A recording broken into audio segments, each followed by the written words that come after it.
Hello, good morning students. Hope everything is fine. Today I am going to discuss your chapter that is connecting with people through the internet. So, you know that nowadays internet plays a vital role in our life. So I just start from the introduction. Internet as a media of communication. The internet is one of the greatest technological invention after telegraph and telephone. Yes, it is correct. It is now a platform for variety of purposes and activities and not just for sharing information. Not only the sharing information, it stands for a lot in our today's life. Though the internet, one computer is connected to another computer,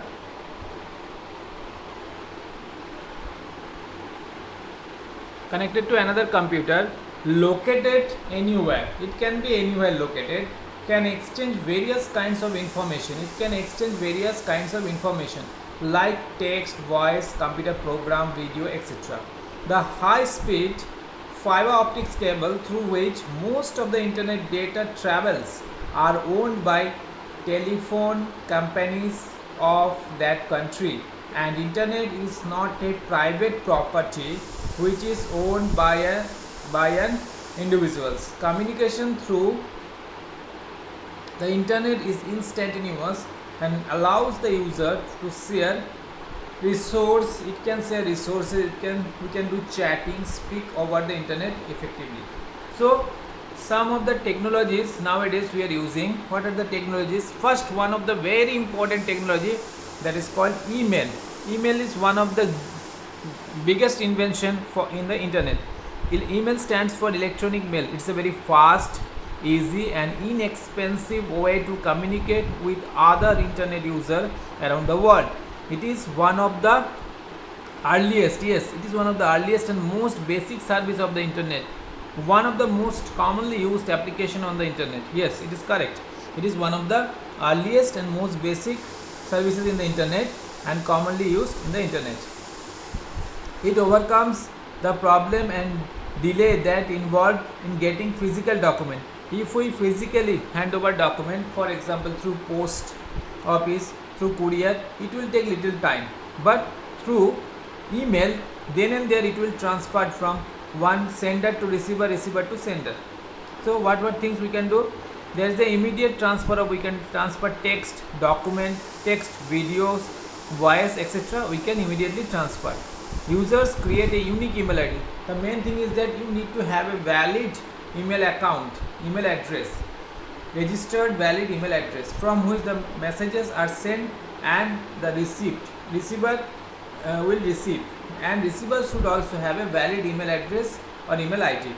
A single message can be sent to several recipients simultaneously. Okay, so that means a single message you can send to multiple recipients. Next we are very much familiar with nowadays chatting and instant messaging. A chat room is a platform on the internet or World Wide Web where a group of users come together to communicate online. Some of the examples are very commonly using Yahoo Chat, one of the popular chat room. Next we have instant messaging. Is abbreviated as IM. It is a facility provided by some website allow two or more people to exchange typed messages. Here a user types and sends messages which is received by the other user through a network. Instant messaging can be between two or more users. Some of the popular instant messaging applications are Google Hangout, Yahoo Messenger, Skype, and you are very much familiar with that. Mostly we are using Skype. Now next is that forum. What is forum? A forum is a place where website that allows group discussion on a topic. The users or the members can start a discussion. A sequence of response to an initial posting of message in a forum is called thread. A post on a forum can be monitored by a person known as moderator who has the access to edit the post. Twitter is an example of public forum. All of you have heard the name Twitter. Blog. Blog is an online journal, like a newspaper, you can say, like a document, you can say, is a journal. It's an individual or it can be a group. The word blog comes from two words, that is called web and log. This is a diary of information. Web and log, it comes from blog. A blog can be used to share views and experience, promote products, provide information. So there are many uses of blogs: for sharing information, for experience, promote products, provide information, give tutorials, many more things. Readers of the blog can subscribe, read the content and leave a comment. Blog have a given range for people to publish themselves. The process of regularly updating the content in the blog is called blogging. So whenever the blog is created, it needs to be updated. So this process of regularly updating the blog content of the blog is called blogging.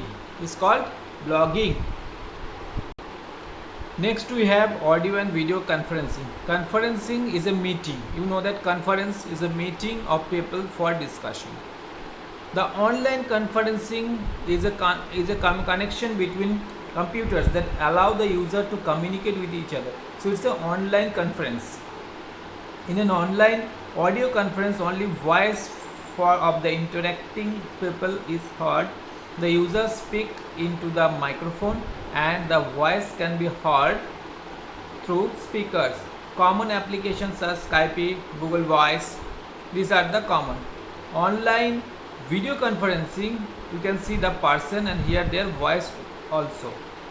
Webcam and microphone are used in a video conference. Definitely. Some of the popular video conferencing are FaceTime, Google Hangout, Amazon WebEx. Many people from different locations can access and be involved in this. Okay. Voice over Internet Protocol. Voice over Internet Protocol or VoIP is the technology that lets voice to be carried using Internet Protocol, that is a IP. Now last one is very important, that is a social networking. Social networking allows people to connect with existing friends, make new friends and come together with members of similar interest. The user creates a profile and is granted access to the site where he or she can view others' profile and connect to them. We are very much familiar with the social networking.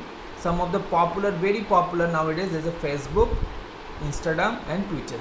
So social networking is the allowing people to connect with each other, their existing friends, and make new friends and come together with a member of similar interest. And user can create profile and they can grant access to the site. He or she can view others' profile to contact them, to connect with them.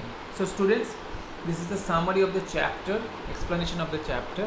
Please go through the chapter. If you have any doubt, any query, contact me. Thank you very much. Goodbye.